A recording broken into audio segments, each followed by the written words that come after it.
여러분 안녕하십니까. 2025년 3월 변액보험 판매 자격 시험 대비 실전 문제풀이 과정 첫 번째 시간 1번에서부터 20번까지 풀어보도록 하겠습니다.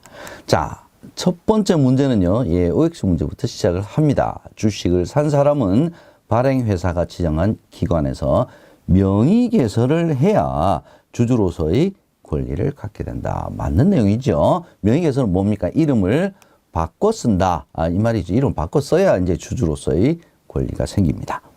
2번 문제 보겠습니다. 보험계약에 관하여 분쟁이 있는 경우, 분쟁 조정 신청을 하는 거죠. 분쟁 당사자 또는 기타 이해관계인과 보험회사는 분쟁조정위원회가 어디에 설치되어 있습니까? 금융감독원에 설치가 되어 있으니까 금융감독원장에게 조정을 신청할 수 있습니다. 얘도 맞는 내용이 되겠네요. 3번 문제 보겠습니다. 변액보험의 법률상 정의는 보험금이 자산운용의 성과에 따라 변동하는 보험계약이다. 얘가 법률상 정의로 맞는 내용이죠. 정답은 O가 되겠습니다. 4번 문제 보겠습니다. 계약자의 보험료 납입 연체 등으로 해지가 되죠. 자, 변액보험에서 해지가 되게 되면 이제 해지 환급금이죠. 그 환급금이 계약자 적립금이죠. 이제 그 계약자 적립금이 일반 계정으로 이체를 해서 관리를 한다라고 해야 맞는 내용이죠. 그래서 해지가 되게 되면 계약자 적립금은 특별 계정에서 일반 계정으로 이체를 해서 관리를 하게 됩니다. 특별 계정에서 계속 관리를 한다라는 뜻이니까 4번은 X가 되겠습니다. 5번 문제 보겠습니다. 다음 표의 괄호 안에 들어갈 알맞은 말은? 자, 이 문제가 최근에 굉장히 자꾸 나오네요. 기억을 해 두시기 바랍니다. 자, 외환시장은 이종통화, 서로 다른 통화죠. $1, $1, 이런 게 바로 이종통화, 간 매매가 이루어지는, 그게 외환시장이죠. 그래서 서로 다른 통화 간에 매매가 된다는 것은 환율이 개입이 되게 되는 겁니다. 그죠? 그래서 첫 번째 괄호는 환율이 맞는 내용이 되겠습니다. 외화 자금 시장은 외환의 대차거래, 빌려주고 빌리는 거래라고 보시면 되겠습니다. 이때는 금리가 매개 변수가 되게 됩니다. 그래서 정답은 1번 환율과 금리가 괄호 안에 들어갈 알맞은 말이 되겠습니다. 6번 문제 보겠습니다. 다음 중 금리에 대한 설명으로 맞는 것 한번 찾아보겠습니다. 1번 실효금리는 명목금리에서 물가상승률을 차감한 금리다. 명목금리에서 물가상승률을 차감한 금리는 실효금리가 아니라 실질금리를 말하는 거죠. 실질금리입니다. 2번 한국은행은 물가상승률 등을 고려해서 기준금리를 결정한다. 물가상승률만 가지고 결정하는 것은 아니지만 여러 가지 기준들을 다 고려를 해서 기준금리를 결정한다. 그 중에서도 물가라고 하는 한국은행이 이제 기준금리를 결정할 때 물가가 굉장히 중요한 변수죠. 그래서 물가상승률 등을 고려하여라는 지문을 쓴 것 같습니다. 2번은 맞는 내용이 되겠습니다. 정답은 2번이 되겠고요. 서로 다른 금융상품이더라도 표면금리가 동일하더라도 실효금리는 다를 수 있죠. 달리, 복리, 연복리, 이자의 불이 방법이라든지 아니면 과세의 여러 가지 방법에 따라서 실효금리는 서로 다를 수가 있습니다. 그래서 투자상품인 경우에는 금리를 비교할 때 실효금리로 비교를 해야 된다. 이런 내용 있었던 거 기억나시죠? 4번 한국은행은 콜금리를 기준금리를 결정하는, 콜금리로 기준금리를 결정하는 것이 아니죠. 여러 가지 경제 상황, 물가 상승률 등을 고려해서 종합적으로 고려해서 기준금리를 결정하게 됩니다. 그래서 맞는 지문은 정답은 2번이 되겠습니다. 문제 7번 보겠습니다. 뮤추얼 펀드, 투자회사라고 하죠. 투자 신탁이 우리가 일반적으로 말하는 이제 펀드 상품이다. 이렇게 보시면 될 것 같고, 투자회사는 펀드 자체를 가지고 주식회사로 만든 거다. 이렇게 보시면 되겠죠. 그래서 틀린 지문을 찾는 지문 중에 1번은 맞는 내용이 될 것 같습니다. 2번 개방형인 경우에는 판매회사를 통해서 환매 청구를 할 수 있고, 폐쇄형인 경우에는 주식으로 받았기 때문에 주식을 매도를 해서 회수를 할 수가 있습니다. 그래서 2번도 일단 맞는 내용이고요. 이 지문은 잘 출제가 되지 않았던 신규 지문으로 봐집니다. 3번 상법의 규제를 받죠. 왜? 주식회사니까. 자본시장법, 펀드의 성격을 가지고 있으니까 자본시장법의 규제도 받습니다. 얘도 맞는 내용이네요. 그러면 자동 정답은 틀린 지문은 4번이 될 것 같습니다. 투자자의 법적 지위는 수익자가 아니라 주주죠. 주식회사 형태를 가졌으니까. 투자 신탁의 경우에 법적 지위가 수익자. 이렇게 됩니다. 그래서 수익자와 주주를 서로 바꿔서 출제되는 경우가 많이 있으니까 여러분 반드시 기억을 해 주시기 바랍니다. 8번 문제 보죠. 주식의 매매거래. 매매거래 시험 문제는 자주 출제가 되는 부분 아닌데 이번에 나왔네요. 맞는 건 한번 찾아보겠습니다. 1번 정규시장의 거래 시간은 9시부터 15시까지가 아니라 15시 30분까지죠. 15시 30분 기억해 두셔야 됩니다. 2번 코스닥 시장에서의 거래 단위는 유가증권의 가격대별로 1원에서부터 1,000원까지 1원부터 1,000원까지 7단계로 구별이 되는 것은 코스닥 시장이 아니라 유가증권 시장이 되겠습니다. 3번 매매계약 체결 시 경쟁매매 우선순위는 가시 가격이 우선이죠. 시간 우선의 원칙이 아닙니다. 그래서 자동 정답은 4번이 되겠고요. 위탁증거금에 대한 내용이네요. 금융투자회사가 매매거래의 위탁을 받고 고객의 주문이 진실하다는 증표로서 고객에게 징수하는 증거금을 우리가 위탁증거금이라고 한다. 왜 증거금을 받죠? 주식은 매매 결제가 체결일로부터 영업일이 일정 기간 지난 다음이죠. 그죠? 당일 포함해서 3영업일이니까 월요일에 만약에 계약을 체결했으면 월, 화, 수요일 날 결제를 하게 되면 됩니다. 근데 만약에 결제 안 하면 어떡합니까? 도망가 버리면. 그래서 미리 그 금액만큼을 증거금으로 거래의 주문이 진실하다는 증표로서 증거금을 징수를 합니다. 그래서 증거금이 있어야 매매 계약이 체결이 된다. 이렇게 보시면 될 것 같습니다. 이걸 우리가 위탁 증거금이라고 합니다. 정답은 4번이 되겠습니다. 9번 문제 보겠습니다. 주식과 채권에 대한 설명. 주식과 채권 서로 차이가 있죠.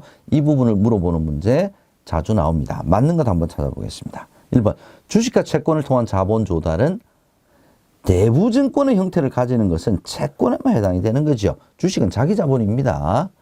2번 주식과 채권의 발행은 재무제표상 자본금을 증가시키는 것은 주식에만 해당이 되지 채권은 채무죠. 채무. 돈을 빌려오는 겁니다.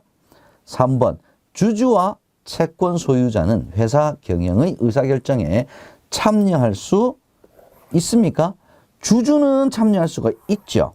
채권 소유자는 돈만 빌려주고 이자를 받는 거기 때문에 회사 경영의 의사결정에는 참여할 수가 없습니다. 1, 2, 3번이 다 틀린 내용이니까 자동 정답은 4번이 되겠습니다. 채권은 주식에 우선하여 재산 분배권을 가진다. 자, 채권자든 주주든 둘 다 재산 분배권을 가지긴 가져요. 둘 다 있어요. 근데 우선순위가 다르죠. 회사 경영에 참여한 사람이 책임이 더 크지 않겠습니까? 그래서 채권자가 주식에 우선하여 재산 분배권을 가진다라고 하면 맞는 내용이 되겠습니다. 10번 문제 보겠습니다. 다음 중 채권 관련 용어, 채권 관련 용어 자주 나오네요. 틀린 것 한번 찾아보겠습니다. 표면이율. 표면이율은 발행된 채권이 유통시장에서 계속 매매되면서 시장의 여건에 따라서 형성되는 수익률. 얘는 유통수익률에 대한 설명인데요. 표면이율은 채권의 표면에 기재되어 있는 수익률이다. 이렇게 보시면 되겠죠. 그래서 일단 1번이 틀린 정답이 되겠습니다. 경고이자는 뭡니까? 발행일 또는 중간에 매매가 또 있을 수는 있겠죠. 그죠? 매출일 또는 직전 이자 지급일로부터 매매일까지의 기간 동안 발생한 이자. 이 경과이자입니다. 액면가. 채권 한 장마다 얼마짜리 채권이니 금액이 표시되어 있습니다. 그게 액면가입니다.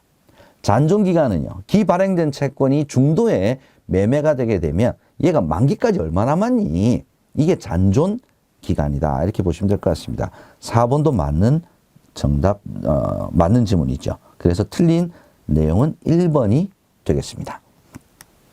11번. 다음 표의 괄호 안에 들어갈 숫자를 순서대로 맞게 나열한 것은 표의 내용이 뭡니까? 첫 번째는 종합소득 과세 표준이 1,400만 원 이하인 경우에는 세율이 몇 %입니까? 6%죠. 6%. 상속세 과세 표준 1억 원 이하는 10%죠. 그죠? 6, 10. 정답은 2번이 되겠네요.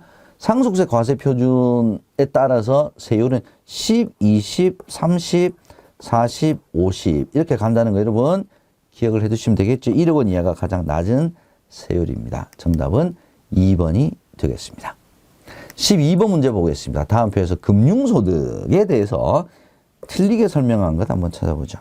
금융소득은 이자 배당 소득을 총칭하는데 양도소득까지 포함을 시켰으니까 일단 가가 틀린 내용이 되겠습니다. 양도소득은 포함이 안 됩니다. 이자와 배당소득의 합계를 우리가 금융소득이라고 이야기를 하죠. 비과세 및 분리과세 금융소득을 제외한 연간금융소득 2천만 원 초과하게 되면 종합과세 하는 거죠. 개인별, 부부 아닙니다. 개인별 과세하는 것을 원칙으로 합니다. 나, 다, 라는 다 맞는 내용이 되겠습니다. 정답은 1번입니다. 13번 문제 보겠습니다. 다음 중 표의 괄호 안에 들어갈 용어를 순서대로 맞게 나열한 것은 한번 보겠습니다. 평균보험료, 자연보험료와 평균보험료 여러분들 두 가지를 구별을 해 주셔야 되겠죠. 자연보험료는 뭡니까? 나이가 증가함에 따라 위험료가 올라가니까 올라가는 대로 보험료도 계속 높아지는 거. 얘가 자연보험료죠. 근데 나이 들어서 보험료 몇백만 원씩 내야 된다. 힘들죠. 그래서 얘를 평준화시켜서 정액으로 보험료를 부과를 하도록 하는 것이 그게 바로 평균보험료죠. 그래서 전 보험 기간 동안의 자연식 위험보험료 내지는 자연보험료를 계약자가 선택한 납입기한에 걸쳐 예정 이유를 고려해서 평준화시킨 정액의 보험료를 의미한다라고 하면 맞는 내용이 되겠습니다. 정답은 1번입니다. 이 문제는 최근에는 잘 안 나왔던, 이제 과거에 자주 나왔어요.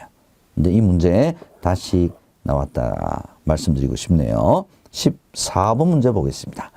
다음 중 생명보험 표준 약관상의 용어 정의에 대한 설명으로 틀린 것 한번 찾아보겠습니다. 1번 보험계약자는 보험회사와 계약을 체결하는 사람이죠. 보험료를 납입하는 사람이죠. 1번 맞는 내용이네요. 2번 보험증권은 계약의 성립과 그 내용을 증명하기 위해서 보험회사가 계약자에게 발급하는 증서이다. 이것도 맞는 내용이네요. 3번 진단계약은 계약을 체결하기 위하여 보험계약자가 건강진단을 받아야 되는 계약이다. 얼핏 보면 맞는 내용 같습니다. 건강진단을 받아야 하는 계약은 맞는데 누가 받아야 됩니까? 보험계약자가 받아야 되는 것이 아니라 피보험자, 피보험의 대상이 되는 피보험자가 건강진단을 받아야 되는 계약이 되겠습니다. 그래서 틀린 지문은 일단 3번이 되겠고요. 4번 보험수익자는 보험금 청구권을 가지고 있는 사람이죠. 그래서 보험금을 받을 수 있는 사람 맞는 내용이 되겠습니다. 정답은 3번이죠. 15번 문제 보겠습니다. 다음과 같이 연금계좌에 납입한 금액이 있는 경우 세액공제 받을 수 있죠. 자, 세액공제 종합소득 4,500만 원 이하와 이상으로 세율이 갈라지죠. 그죠? 근로소득만 있는 경우 5,500만 원 이상과 이하 갈라지죠. 소득이 일정 수준 4,500만 원, 5,500만 원 넘어가게 되면 12%. 4,500만 원 이하, 5,500만 원 이하인 경우에는 15%. 이걸 이제 아느냐 이걸 물어보는 문제네요. 종합소득 금액이 6천만 원이니까 4,500만 원 초과했죠. 그죠? 그러면 12% 세액공제를 해준다. 연금계좌 납입액이 얼마입니까? 200만 원. 200만 원 곱하기 12%를 세액공제 받을 수가 있습니다. 얼마입니까? 24만 원이 되겠죠. 16번 보겠습니다. 다음 중 종신형 연금보험. 종신으로 연금 수령하는 거죠. 60세부터 연금 수령 요건을 충족해서 연금을 수령했습니다. 70세 미만인 경우 몇 %입니까? 5%. 80세까지 4%, 80세 이상 3%죠. 근데 종신형 연금보험이잖아요. 종신으로 수령을 할 때는 70세 이하니까 5%를 적용을 해야 되는데 종신인 경우에는 4%를 적용하는 거죠. 둘 다 요건이 될 때는 낮은 세율을 적용을 한다. 정답은 4%, 2번이 되겠습니다. 17번 문제 보겠습니다. 우리나라 최초로 도입된 변액보험은 당연히 변액종신 2번이 되겠죠. 기억을 해 두시기 바랍니다. 그래서 변액종신, 그 다음이 변액연금, 그 다음이 변액유니버셜 1, 2, 3번 순서. 이 순서 문제에 자주 나옵니다. 기억을 해 두시고요. 18번 문제 보겠습니다. 변액보험은 특별계정에 의해서 관리를 합니다. 특별계정에서 운영을 하죠. 몇 가지 이유가 있어서 그렇습니다. 이 문제 굉장히 출제가 자주 되는 문제입니다. 알맞지 않은 것, 틀린 것 찾는 겁니다. 1번, 실적 배당형 상품으로 투자 결과로 발생하는 손익이 전부 계약자에게 귀속이 되기 때문에 별도로 관리를 한다. 이거 맞는 내용이죠. 2번, 효율적인 자산 운용과 계약자의 자산에 비례한 공정한 투자 손익을 배분하기 위해서 얘도 특별계정으로 운영하는 정당한 이유가 되겠습니다. 3번, 일반 보험과 다른 수익성 위주의 자산 운용 때문에 특별계정에서 관리를 합니다. 1, 2, 3번은 다 맞는 내용이네요. 정답은 4번이 되겠습니다.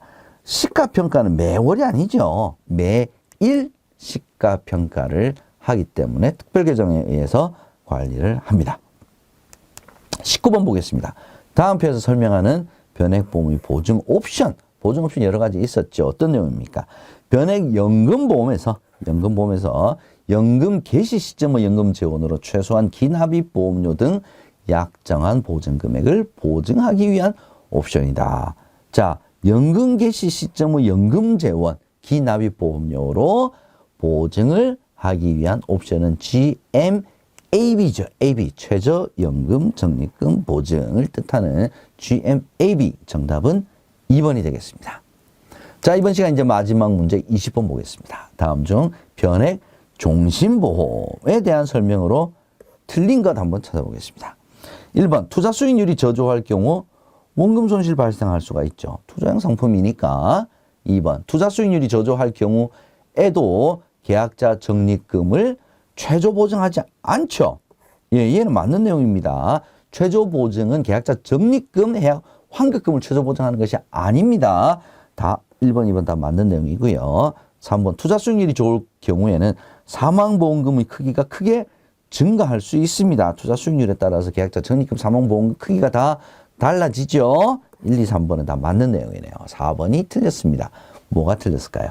투자 수익률이 저조할 경우에 사망보험금이 낮아지는데 너무 낮아지게 되면 보험으로서의 기본적인 기능을 못하죠. 그래서 최저 보증을 합니다. 사망보험금을.